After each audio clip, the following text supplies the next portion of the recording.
Jaga dari apa? Jaga dari api neraka agar tidak masuk dalam neraka. Maka kita lakukan sebab-sebab supaya terjaga dari api neraka.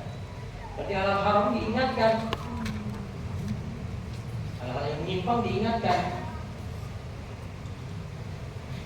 Yang terkait dengan perintah paling dasar sekali, beriman, sholat, itu diperintahkan atau diajak pada anak. Wa quduhan nas wal hijarah, yang bahan bakarnya itu dari manusia dan bebatuan. Maka untuk jaga keluarga, jaga diri dan juga jaga anak kita bagaimana? Ya, perlu dididik. Jadi perlu ada didikan agama, ada didikan akhlak. Ada didikan agama, ada didikan akhlak.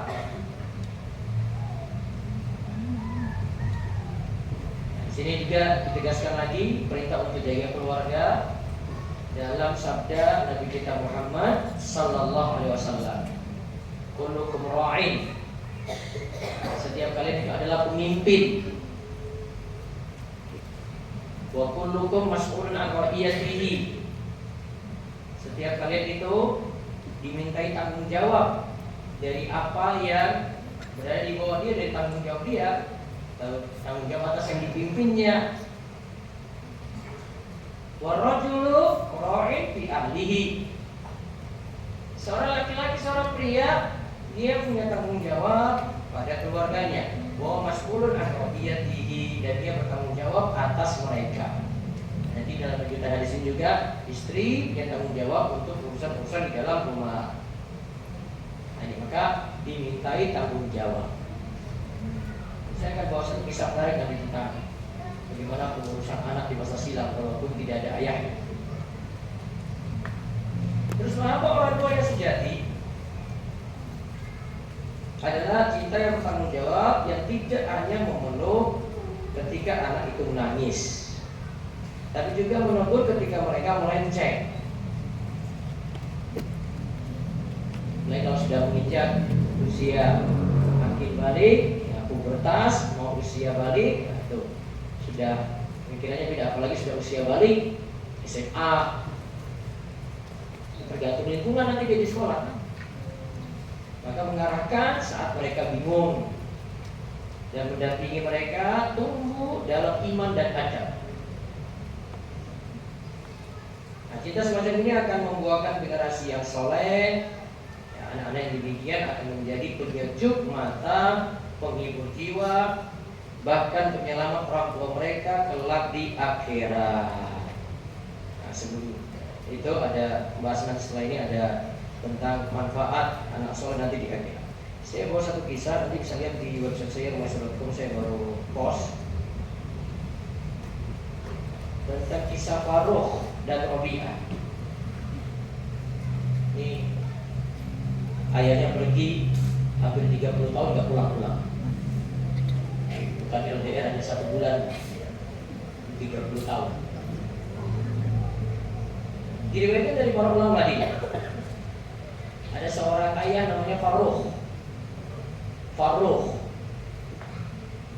yang mempunyai Abu Abdurrahman. Anaknya itu nanti jadi imam besar namanya Imam Rabi'ah. Anaknya nanti jadi imam besar namanya Imam Rabi'ah. Dia pernah ikut pasukan jihad ke Khurasan di masa pemerintahan Bani Umayyah. Dan saat dia berangkat, istrinya sedang hamil. Suaminya pergi jihad, istrinya dalam keadaan hamil. Ditinggal istrinya. Ini kalau zaman ini sudah masuk ini Facebook ini, jihad. Suami saya nggak tanggung jawab, begitu saja. Sudah masuk itu, masuk TikTok, dia bikin hari day 1, day 2, day 3 dan seterusnya. Saat dia berangkat, istrinya sedang hamil. Kemudian dia titip sama istrinya 30.000 dinar. Berapa? 30.000 dinar. 1 dinar itu 4,25 gram emas.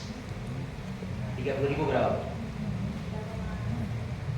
Ini 30.000 kali berapa tadi? 4,25. 127.500. Mama sekarang berapa? Berapa? 2,3. Ibu update sekali ya.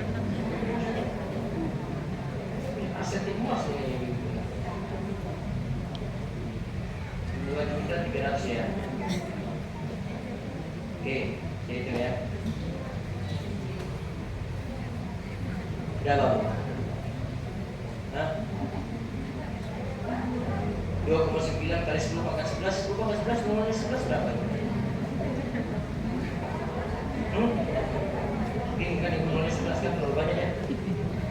Itu kalau pakai standar saat ini ya. Jadi saya itu ada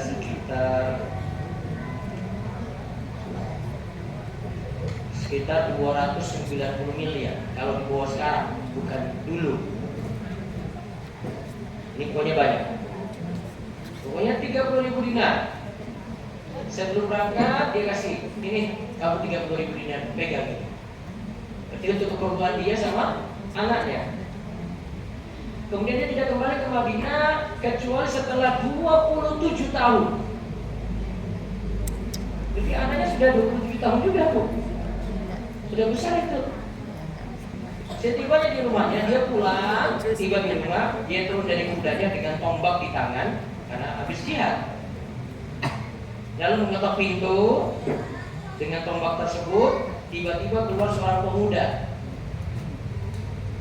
dan mengira itu adalah orang asing yang masuk ke rumahnya. Jadi itu kan bapaknya pulang, dia masuk ke rumahnya tadi. Nah, si bapak ini tahu ini laki-laki siapa yang masuk dalam rumah ini. Terus Robiah juga membentak. Kan laki-laki lain masuk dalam rumah dia. Ini anaknya ini. Terus si bapaknya ini kan 3 tahun kan nggak pernah ketemu anak. 27 tahun loh, sudah besar. Maka pas bapaknya tadi Farouk masuk, bapaknya ketok pintu, Robiah tahu nih ada orang masuk. Kok itu minta izin masuknya orang aja. Ya, Robiah pun membentak. Hei musuh Allah, berani sekali kamu menerobos rumahku. Ya betul ini kalimatnya, Bu. Ini nggak tahu, nggak pernah lihat bapaknya. 27 tahun, Bu. Dulu nggak ada zaman foto, Bu. Ya nggak ada tahu bapaknya kalau dulu nggak ada foto, Bu. Ya, Farouk pun bapaknya bilang, musuh Allah, engkau lelaki asing masuk seenaknya ke rumah istriku. Siapa kamu? Masuk sembarangan ke rumah istriku. Kemudian keduanya saling serang dan berpegangan dengan keras hingga orang-orang datang melerai. Mereka mau bertengkar ketika itu. Keributan terjadi sampai berita ini sampai pada Imam Malik dan para ulama yang ada di kota Madinah. Ini 2 orang ribut. Si Robiah itu beribut dengan seorang laki-laki. Tidak jelas laki-laki siapa. Mereka datang untuk melerai dan menolong Robiah. Karena mereka cuma kenal Robiah saja. Kan bapaknya 27 tahun yang lalu baru datang.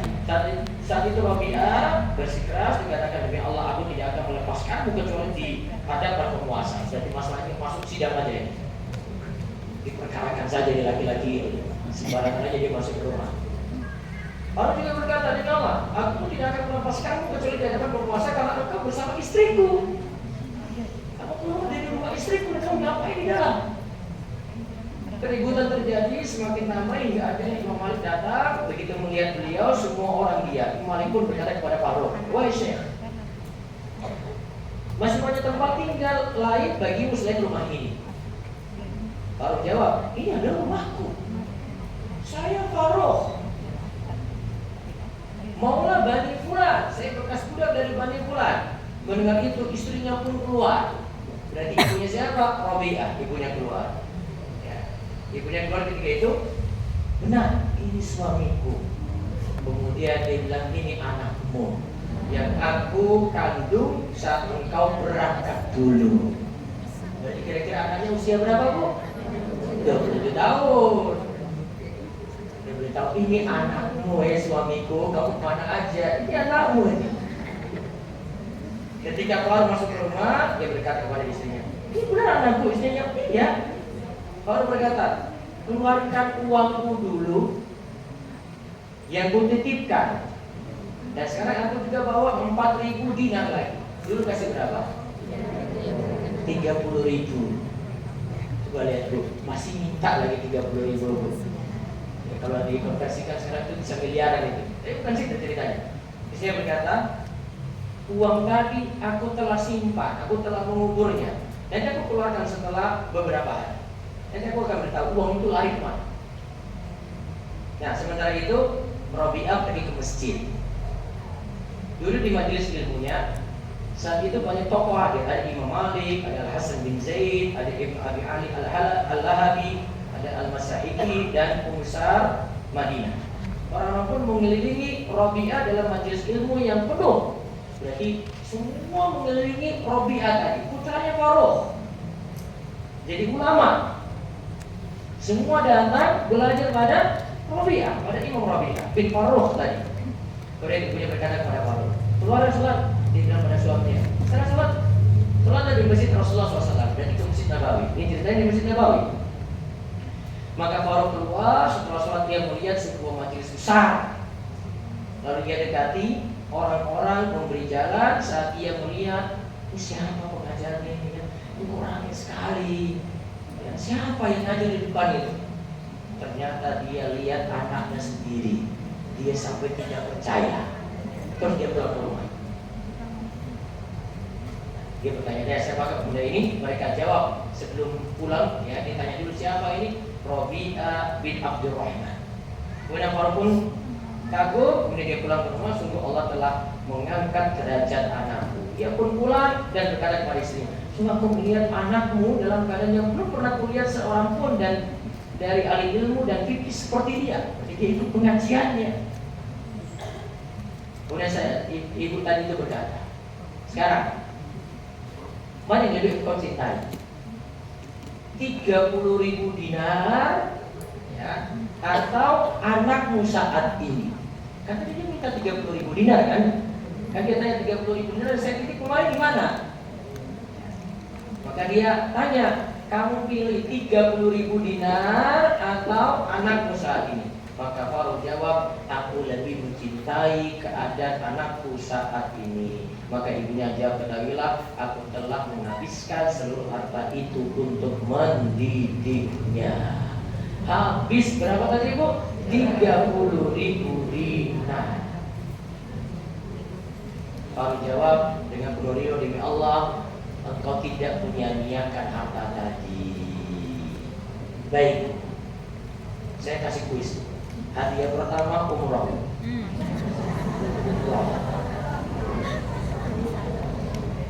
Siapa yang bisa kasih 2 pelajaran dulu dari pelajaran tadi? Siapa bisa petik pelajaran pentingnya? Kacau. Nah, silakan. Ya, sebentar. Ada mic tadi ini? Kasih mic.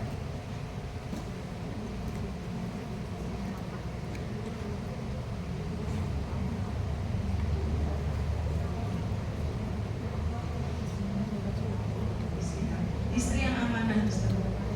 Istrinya amanah. Kenapa?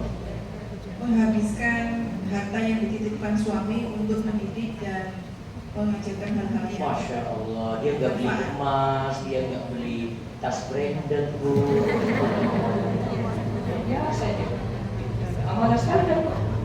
Aslinya jelas kan? Oke, baik bu. Siapa lagi? Siapa lagi? Ayo, depan lagi Bu Eni. Harus beda ya, nggak boleh sama. Ibu nggak boleh jawab sama dengan yang di belakang, nggak boleh.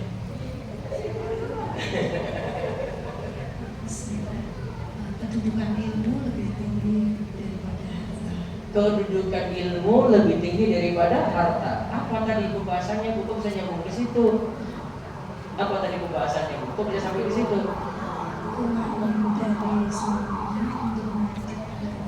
Uang dari suaminya berapa tadi? 30.000 dinar dipakai untuk didik anak. Suaminya lebih senang yang mana tadi? Ya, anaknya yang jadi ulama tadi punya ilmu daripada uangnya 30.000 dinar balik. Masya Allah bu. Mau buku amalan ringan, 50 doa penolong atau muslimat cerdas?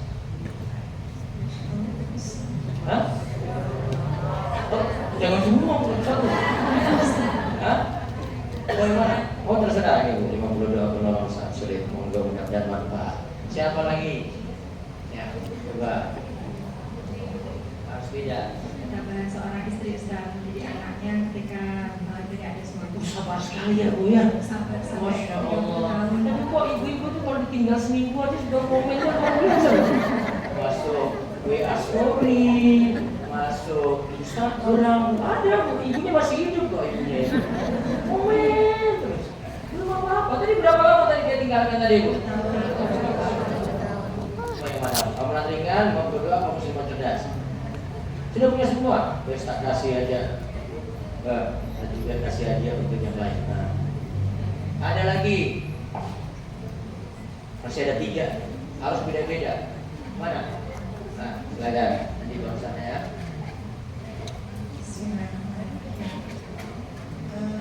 Ibu kami memandang bahwa kehidupan akhirat itu lebih penting daripada kehidupan dunia. Oh, masya Allah. Dari mana? Dari mentasarufkan uang itu untuk mendidik agama. Mendidik agama untuk anaknya. Targetnya Ini daripada ini pakai investasi Bu. Iya kan? Mungkin pikiran ibu saat ini gue 30.000 dinar lumayan nih. Harga emas lagi naik. Saya taruh aja ini 30.000 dinar nanti saya jual lagi nanti kalau sudah tambah naik lagi. Baik Bu. Ada lagi. Ini sisa 2. Go. Situ Bu ini. Ada lagi sebelah luar tadi sana? Nah, satu lagi kan. Ada yang belum bahas yang saya mau sebut ini. Setiap orang tua wajib menjaga anak-anaknya dari api neraka. Maka orang tua harus memberikan pendidikan dan pengasuhan terbaik dalam agama dan akhlak dan memberi nafkah yang halal. Oke. Sudah ya Bu? Baik. Cukup. Ada lagi? Ada satu lagi belum ini, belum masuk. Ingat ya. Satu lagi.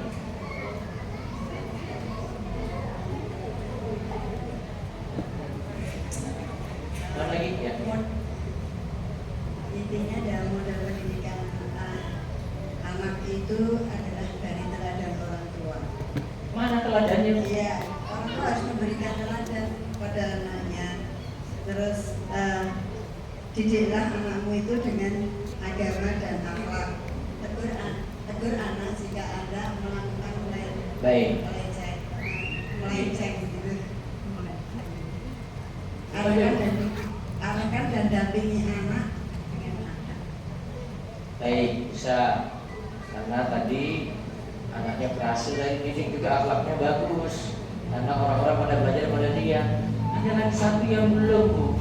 Tadi ibunya didik anak 27 tahun sendirian atau dengan suami?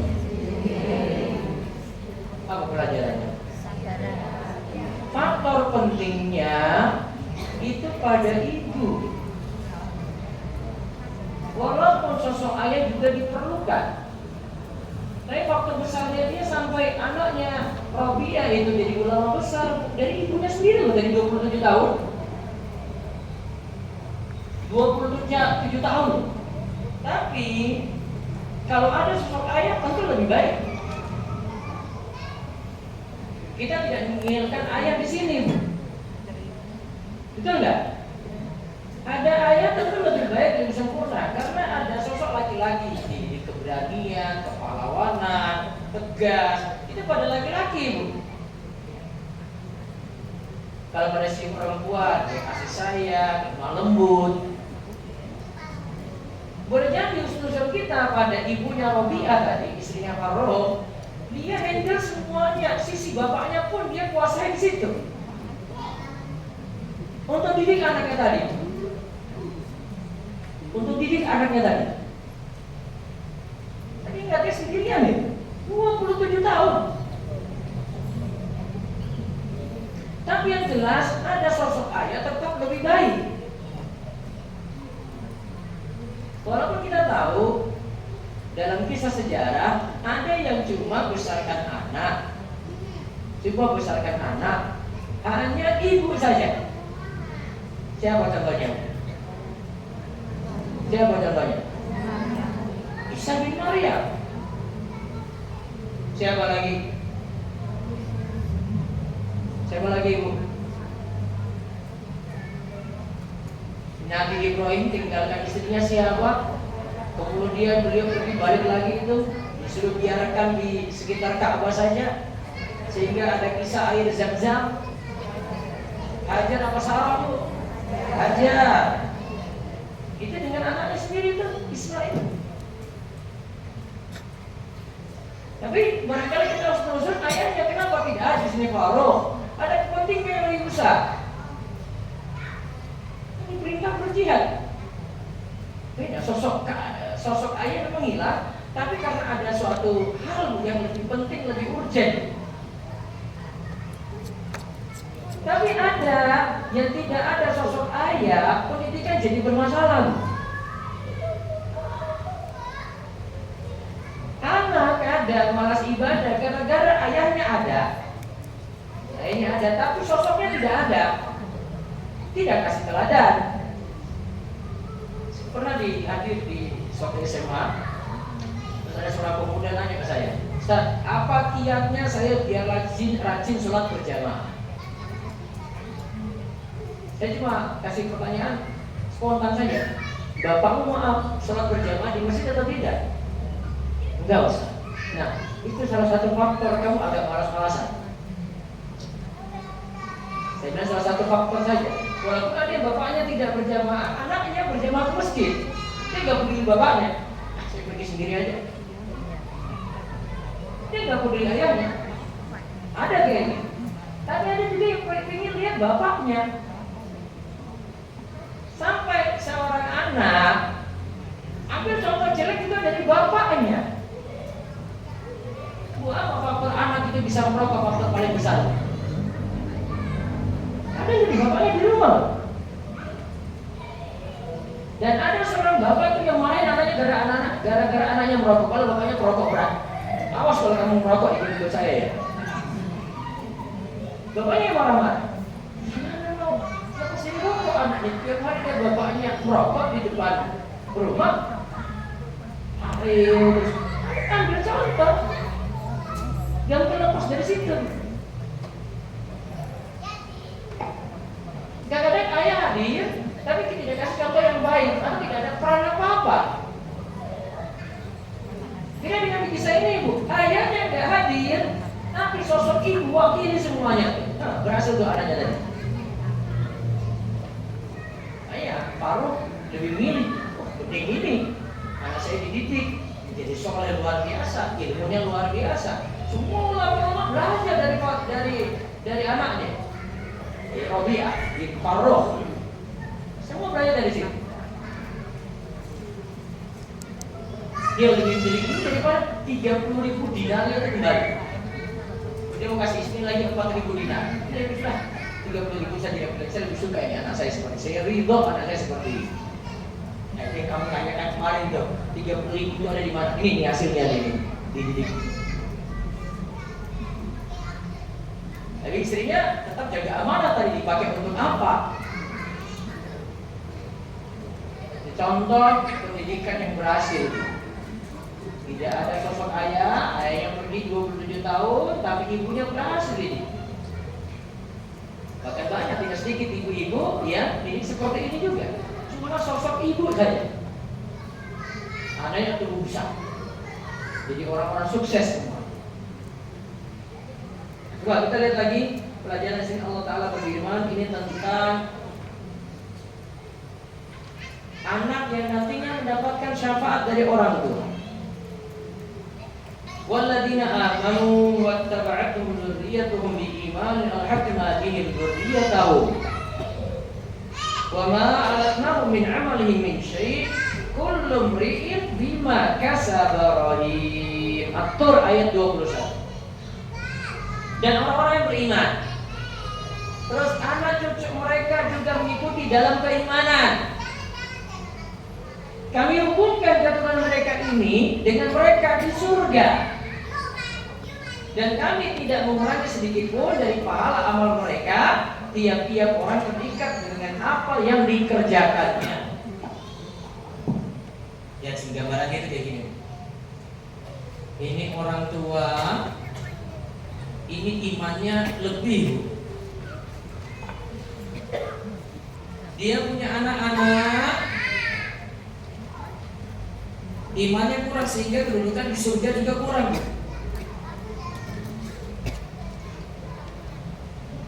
Alhaqna bihim dzurriyyatahum, dikaitkan orang tua nih yang lebih unggul nih daripada anak-anaknya. Orang tua dikaitkan dengan anak-anaknya nih. Anak ketarik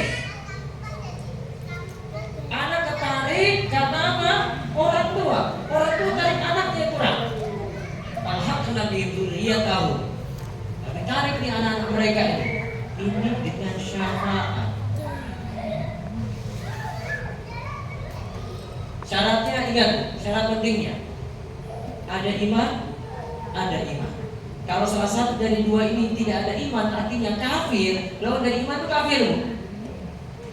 Kafir itu diddul iman, lawan dari iman. Di sini kafir salah satunya, Bu, ini nggak bisa ditarik. Dua-duanya harus beriman. Intinya iman ada, walaupun salah satu imannya kurang. Syaratnya ingat, iman. Alhaqna bihim dzurriyyatahum, kami kaitkan mereka itu dengan keturunannya. Keturunannya yang imannya kurang, supaya bisa selevel dengan orang tuanya.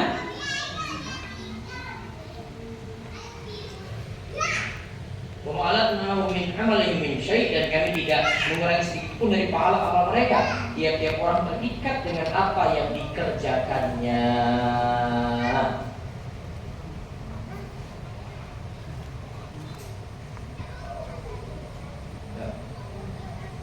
Nah, dia kuncinya apa, Bu, tadi? Orang tua beriman, anak juga beriman.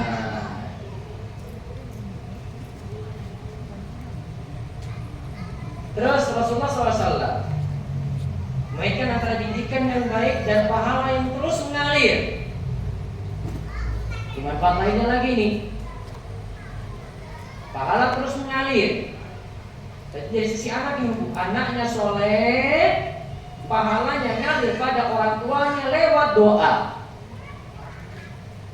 Anaknya soleh, pahalanya mengalir kepada orang tuanya lewat doa. Kata Nabi SAW, "Idza matal insanu inqata'a amaluhu illa min salasin." Apabila manusia itu meninggal dunia, terputus amalnya kecuali 3. Apa 3 itu? Shadaqatun jariyatun, aw ilmun yuntafa'u bih, aw waladun shalihun yad'ulah. Yang pertama sedekah jariyah. Sedekah jariyah ini bisa diartikan wakaf. Aplikasinya itu bisa wakaf, Bu. Yang kedua, ilmu yang bermanfaat. Ilmu yang bermanfaat.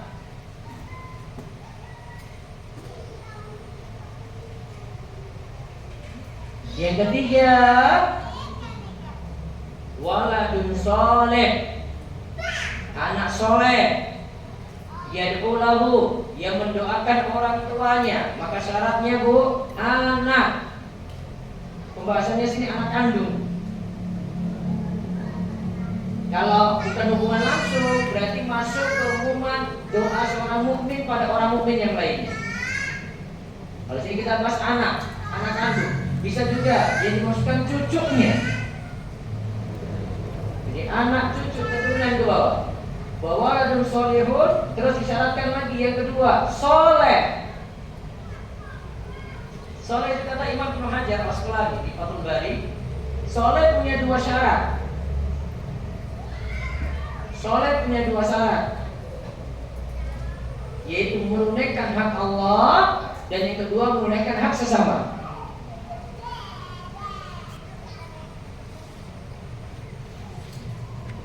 Menunaikan hak Allah dan menunaikan hak sesama.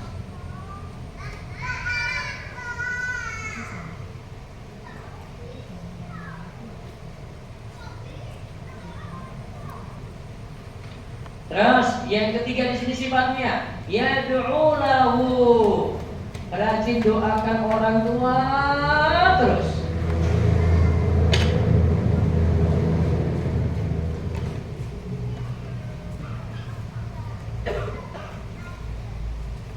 Rajin doakan orang tua terus. Dikatakan oleh Imam Al-Qurtubi, beda salat at-Tabar antara Al-Qurtubi atau at-Tabar.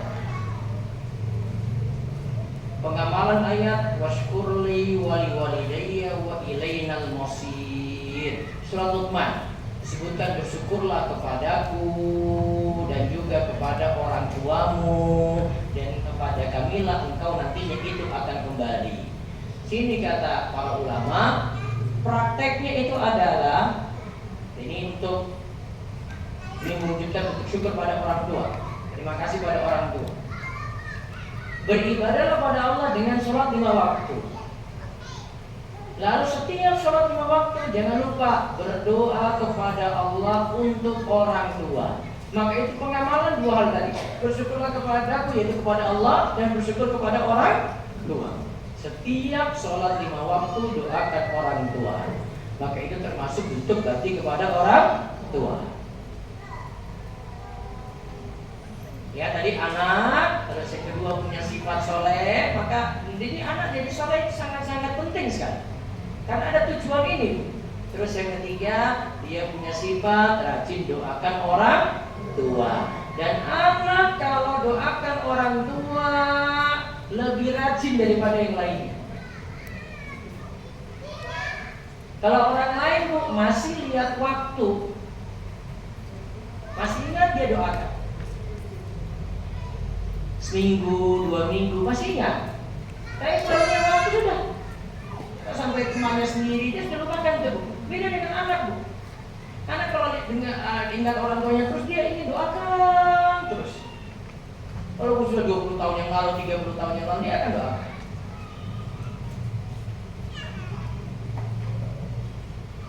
Terus kita katakan lagi di bawahnya, namun ironisnya tak sedikit orang tua yang menyangka telah mencintai anak padahal justru melalaikan mereka. Tak peduli di mana mereka berada, tidak peduli siapa teman-temannya dan seperti apa perangainya. Nah, jadi orang tua tidak peduli anak itu berada di mana, sudah keluyuran atau belum pulang-pulang. Terus siapa teman-temannya, kan pengaruh itu. Terus perangainya bagaimana, dia bagaimana perangainya, teman-temannya seperti apa, kan pengaruh. Al-mar'u ala dini khalilihi.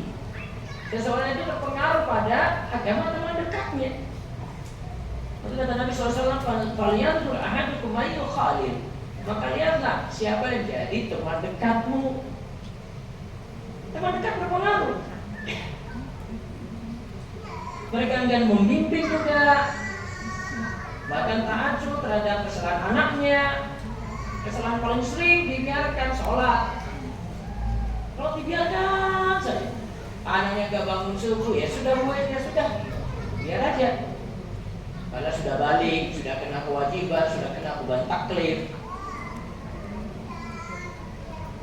Anehnya mereka sangat peduli pada harta, menyimpannya, menjaganya, bahkan menumbuhkannya. Kalau anak lebih utama untuk dipelihara daripada harta yang hanya fana. Tadi sudah dikatakan oleh Farrokh tadi, istri Farrokh yang mendidik Robiah. Jadi pentingkan dari ini didikan uang ini untuk anaknya, hasilnya jelas. Tak apalah itu hilang 30.000 dinar tuh. Habis untuk sekolahkan anaknya, habis untuk pendidikan tahfidznya, habis untuk pendidikan Al-Qur'annya, habis untuk didik akhlaknya, nggak masalah. Terus makanan dan pakaian memang penting, tapi lebih penting lagi memberi mereka ilmu dan keimanan. Ilmu dan keimanan lebih penting. Memberi mereka takwa sebagai pakaian hati. Takwa itu adalah pakaian hati. Walibas taqwa dzalika khair. Allah katakan pakaian takwa itu tetap lebih baik.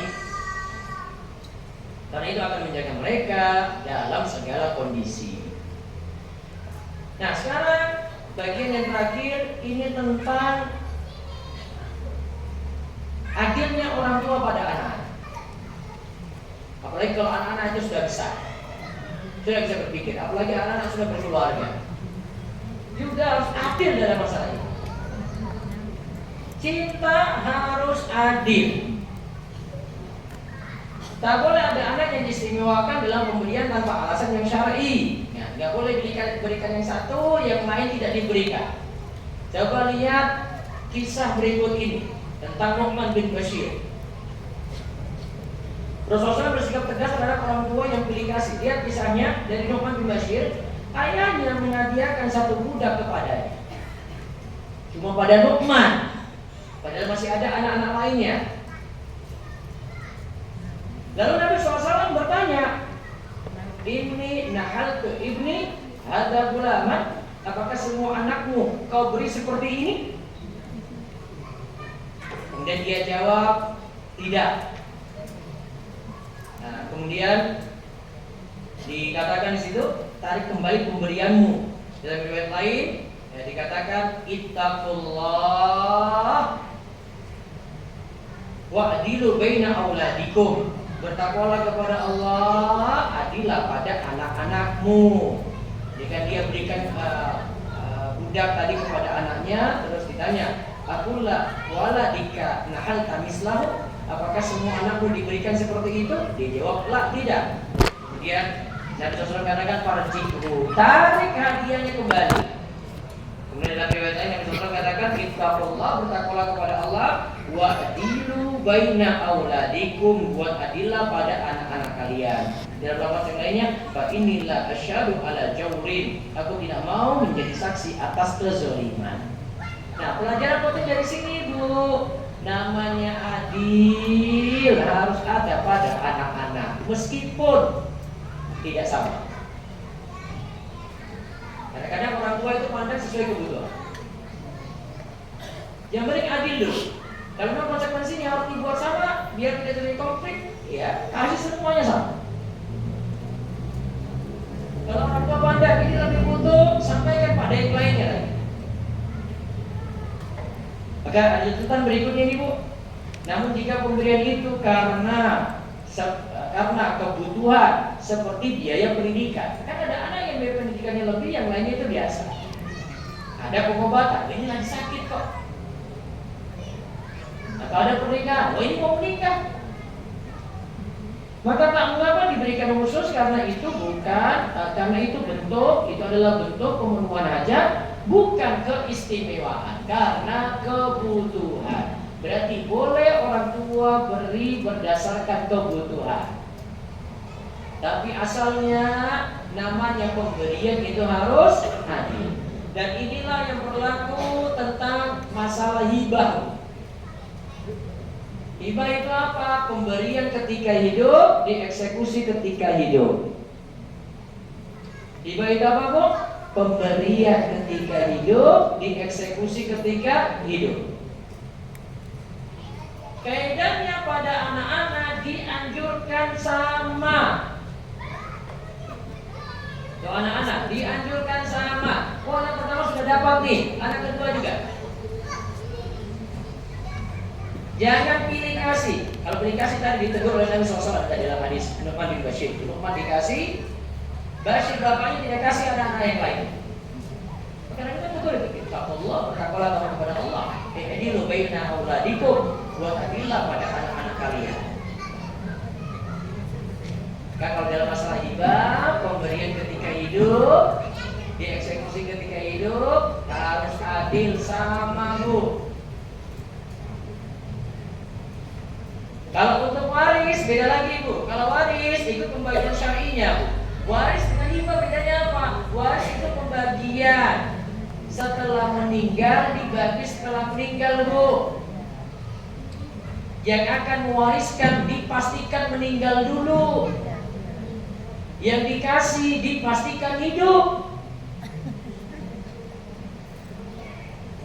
Kalau yang mau kasih waris belum meninggal, Bu, ngapain? Hah? Ya jadi hibah tadi. Tapi harus dieksekusi ketika hidup.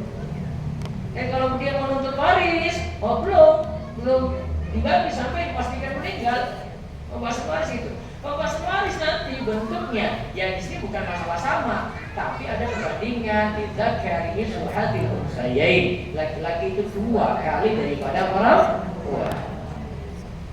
Terus apa yang bertanggung jawab akan membentuk anak yang penuh bakti. Kalau orang tua tanggung jawab akan dihasilkan anak yang berbakti pada orang tuanya. Sebaliknya, cinta yang cuek dan abai justru melahirkan kedurhakaan, menghasilkan anak durhaka.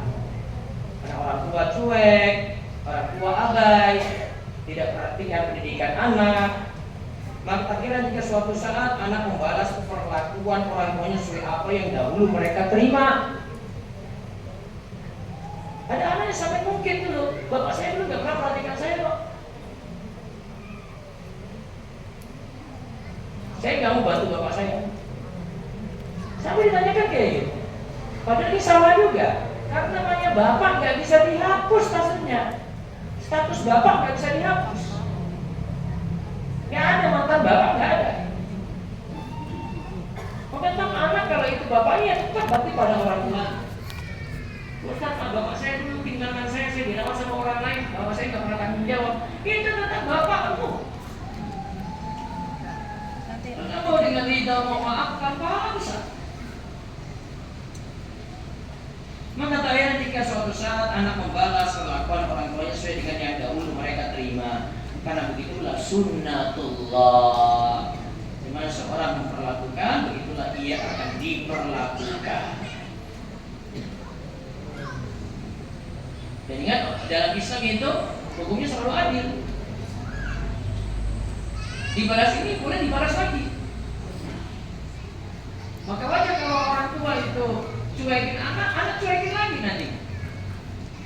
Tapi bukan berarti kita sebagai anak karena dicuekin kayak tadi kita balas juga yang jelek tidak dibalas dengan yang jelek. Jelek tetap balas dengan yang lebih baik.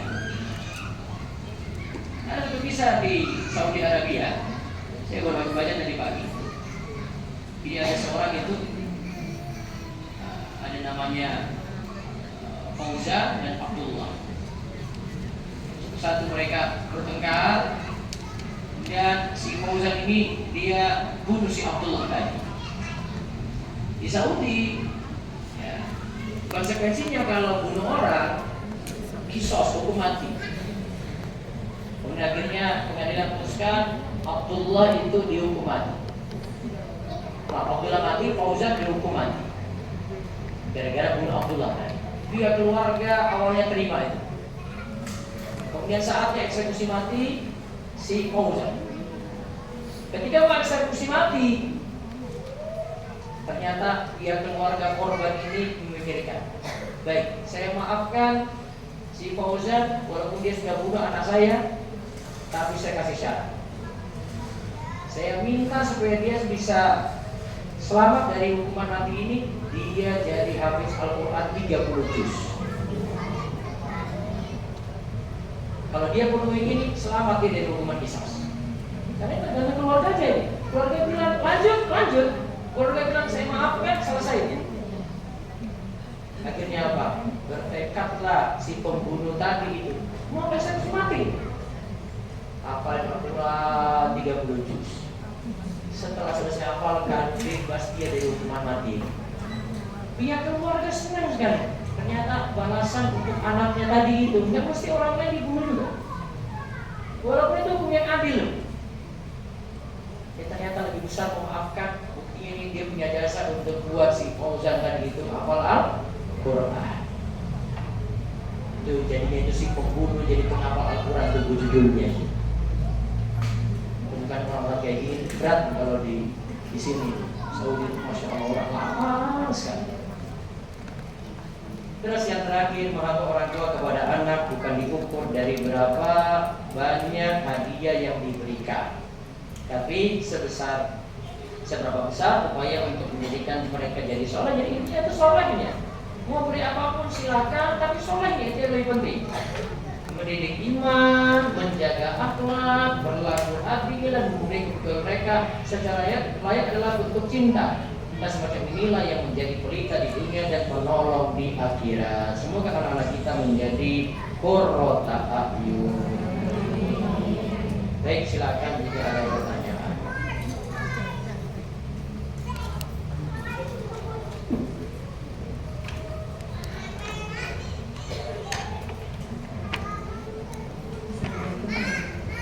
Waalaikumsalam. Saya Elis. Makanya saya anaknya 3 Ustaz.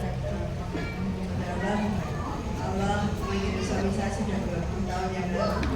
Nah, saya masih kecil, yang paling kecil itu 1 tahun.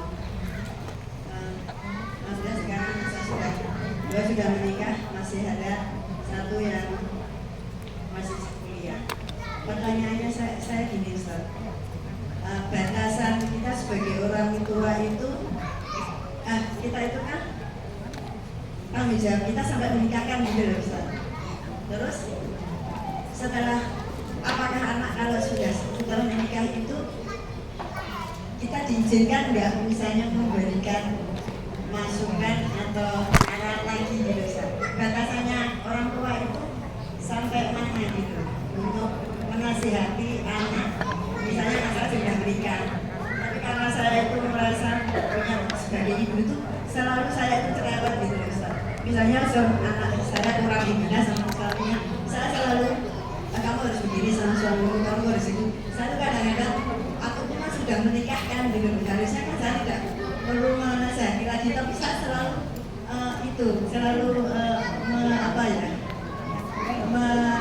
mengoreksi, memberikan pengarahan gitu Ustaz. Itu batasan saya sebagai orang tua itu sampai mana untuk anak kita yang sudah menikah itu. Tidak Ustaz, terima kasih. Assalamualaikum. Selamat.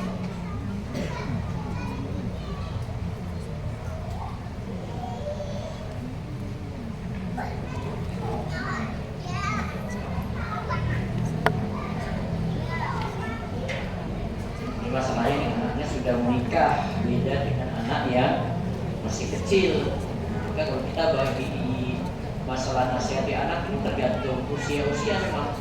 Ada usia anak, ada usia remaja, ada usia dia itu mau matang untuk menikah, ada sudah berumah tangga. Kalau kita lihat dari kisah Nabi Ibrahim alaihissalam yang datang ke rumah anaknya Ismail, kemudian dia lihat pada kehidupan anaknya, dia tanya pada istri pertamanya Ismail. Ketika istrinya yang pertama ini ditanya bagaimana keadaan rumah, dia jawab penuh kesusahan. Kemudian Ibrahim kan titip pesan, kalau suami pulang bilang dia ganti palang pintu. Ujung-ujungnya maksudnya adalah ceraikan saja istrimu. Istrimu itu kurang bersyukur. Ismail nikah lagi, dapat istri yang kedua. Bapaknya tanya lagi, gimana keadaan rumahmu? Dia jawab, alhamdulillah kami bisa aktif. Senang sekali, hidup kami bahagia lah, kesannya kayak gitu. Nah baru Ibrahim tanya lagi, terus di rumah makan apa saja, makanannya apa aja, kalian makan nggak, gimana dengan airnya? Dijawab baik semua, karena jawaban apa sudah enak. Maka ketika itu Ibrahim berpesan, bilang sama Ismail kalau dia pulang palang pintunya tidak perlu diganti. Berarti ini Ibrahim, Nabi Ibrahim itu turut campur rumah tangga Ismail, betul nggak Bu? Tapi ingat posisinya Ibrahim itu Ibrahim Bu. Ini bukan Pak Slamet, ini bukan Pak Joko, ini bukan Pak Sugeng. Beda Bu, ada wahyu dia. Sama juga misalnya Ibnu Umar. Misalnya Ibnu Umar. Kalau Ibnu Umar tentang talak, beda lagi. Ada lagi kisah ada seorang yang dia datang kepada Abu Darda. Dia sampaikan bahwasanya ibu saya itu minta pada saya untuk ceraikan istri saya. Ini untuk jauh lagi nih. Boleh nggak saya ceraikan istri saya gara-gara permintaan ibu saya? Kemudian sahabat ditanyakan ini bawakan hadis Nabi SAW. Al-walidu, orang tua itu awsatu abwabil jannah, pintu surga yang paling utama. Kalau kau mau silakan nurut orang tuamu, kalau tidak mau juga ya sudah, biarkan tuh permintaan dia. Ini juga kalimatnya sama, Bu. Nurut ibu untuk ceraikan siapa? Istrinya. Berarti ikut campur juga. Tapi ingat, Bu, ini semuanya orang soleh. Yang nasihatnya itu patut untuk didengar. Makanya Ibnu Taimiyah juga Imam Ahmad ketika ditanya tentang permasalahan ini, apakah boleh nurut orang tua yang minta supaya ceraikan pasangannya dari ceraikan istrinya, apakah permintaan itu harus diikuti? Maka Imam Ibnu Taimiyah, Imam Ahmad menjawab, itu kelasnya Ibrahim. Itu juga dari kelasnya orang soleh. Kalau kamu posisinya seperti itu, monggo silakan. Jadi maksud Ibnu Taimiyah sama Imam Ahmad apa? Ya, tidak semua permintaan dari orang tua itu harus diikuti, Bu. Jadi tetap pertimbangan. Nah, balik ke masalah tadi, apakah kita sebagai orang tua boleh ikut campur seperti itu? Ingat tadi kondisinya sudah darurat. Itu masalah cerai. Rasulullah SAW sendiri dengan putrinya Fatimah itu asalnya tidak tahu, ribut-ribut dia dengan Ali itu tidak tahu. Kecuali ketika Nabi SAW datang ke rumah, Ali itu tidak ada, ternyata Ali itu tidur di masjid ketika itu masih di pasir. Kemudian Nabi SAW menghampiri Ali, ya, kemudian tegur dia, Abu Turab, wahai Abu Turab, karena Turab itu artinya tanah, laki-laki yang ada di tanah. Kenapa kamu di situ? Lagi ribut dengan Fatimah. Dan Nabi SAW biarkan saja. Artinya lebih bagus biar anak tadi hidup mandiri, orang tua tidak ikut campur. Walaupun tadi itu beberapa kisah tadi itu, Bu, ingat levelnya beda, Bu. Itu sudah pakai ilmu, sudah kelasnya para ulama, itu sudah kelasnya Ibrahim, beda. Kita tuh kadang cuma sakit sedikit pada menantu, itu sudah dendamnya luar biasa ya. Awas kamu ya. Ketika ada masalah sedikit, mulai dipikir-pikir sudah istrimu tuh jelek itu istrimu itu. Itu sudah nggak senang kali, sudah kamu ceraikan dia aja. Beda. Ada rasa sakit hati yang dibawa terus, nggak mau maafkan, ada emosi yang nggak bisa dikendalikan, dibawa terus seperti itu. Makanya kalau saran kami, asalnya sudah rumah tangga sendiri, biar dia itu sendiri, biar dia mandiri, kecuali anak minta nasihat.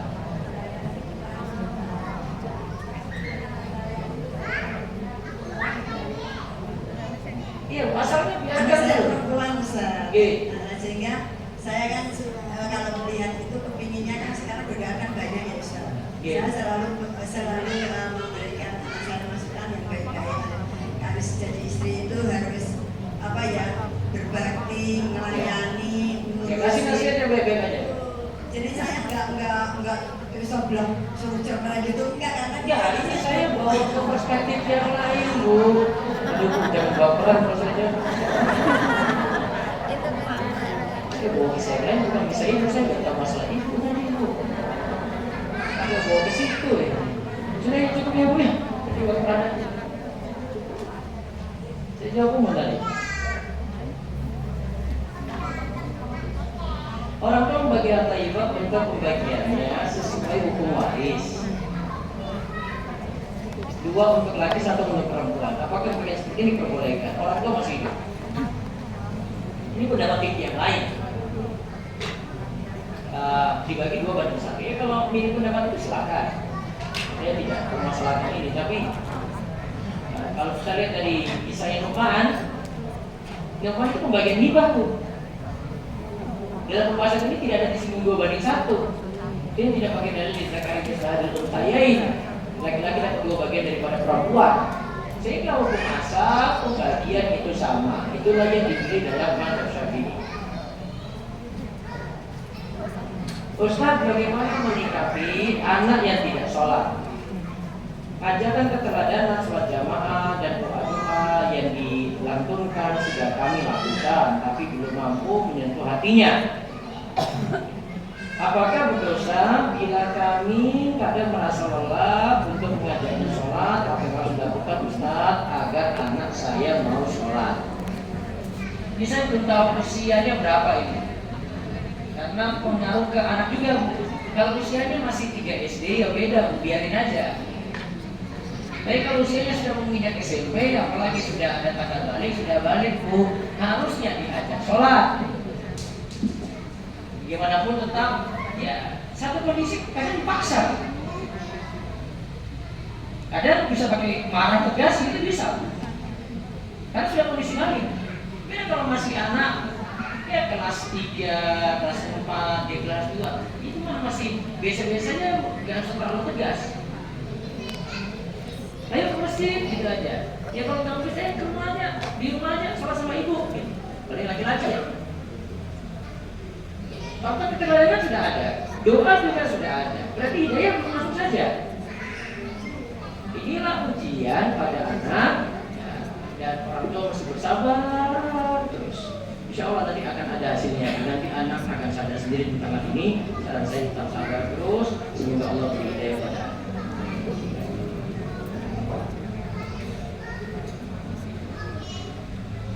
Bagaimana cara mencintai anak yang sudah meninggal dalam kandungan dengan umur 5 bulanan? Apakah wajib untuk menghakikohnya?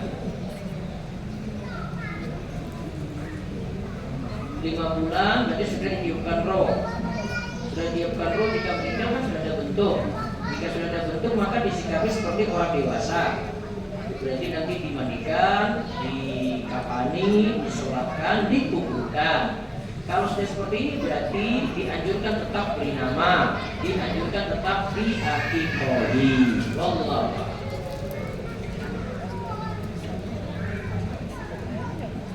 Kalau akikah tidak wajib istilahnya sunnah. Dan saya coba penjelasannya. Silakan. Assalamualaikum.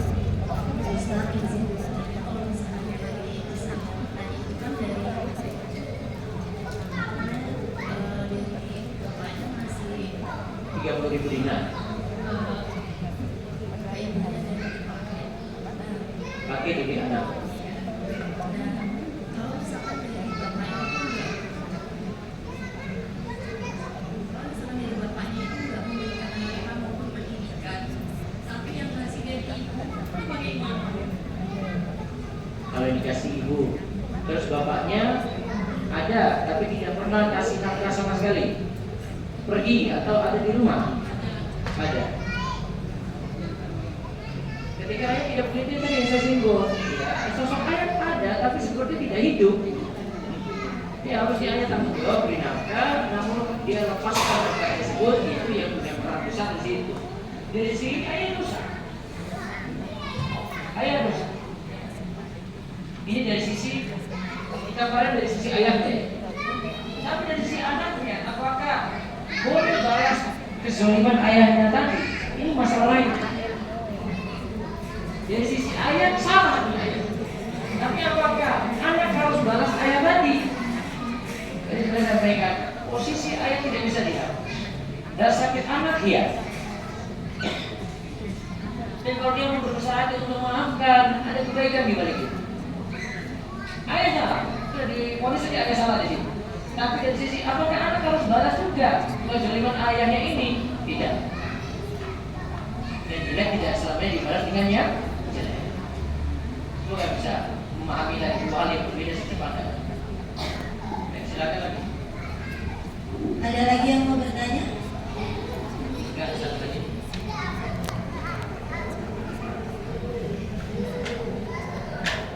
Assalamualaikum warahmatullahi wabarakatuh. Tadi masalah hibah. Hibah.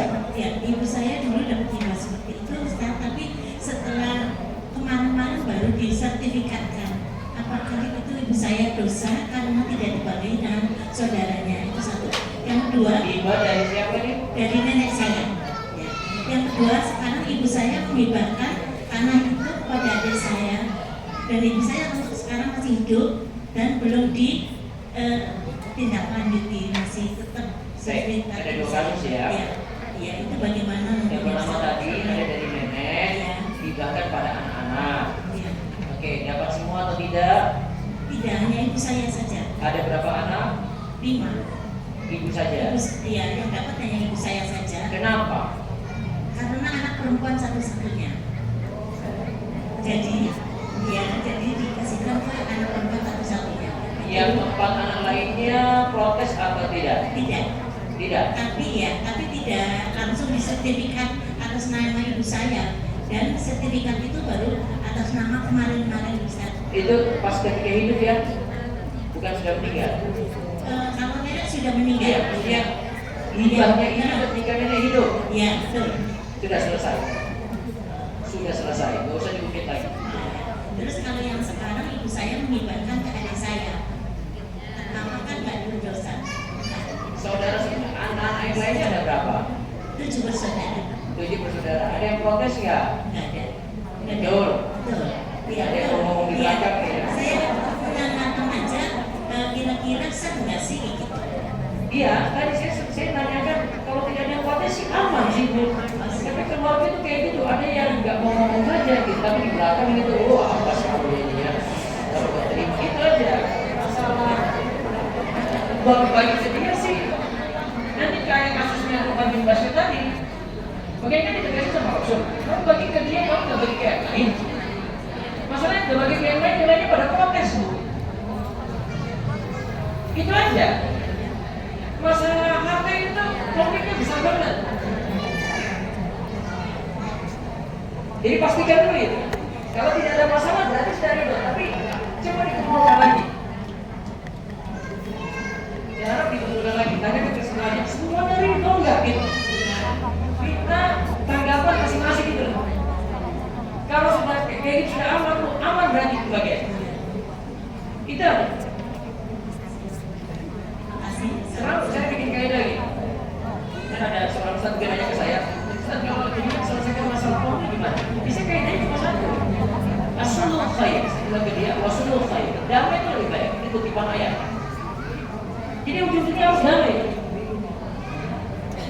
Jadi nggak boleh sifatnya saya menangkan salah satu. Menangnya belum tentu selamat tuh.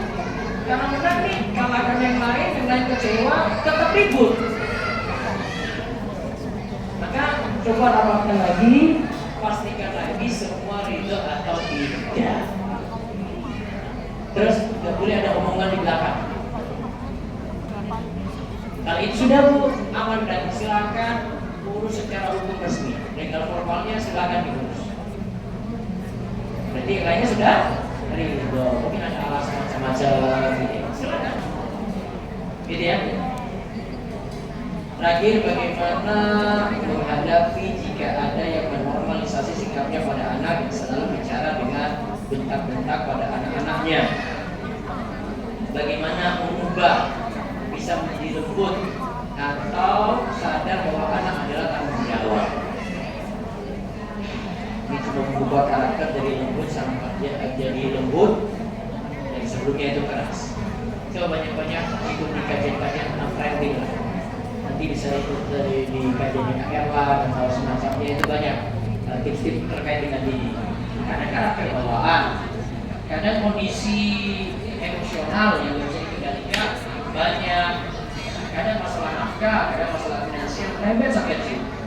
Kalau ada masalah-masalah seperti itu, ya itu dikendalikan, tapi tetap dengan anak asalnya sikap lemah lembut. Wallahu a'lam.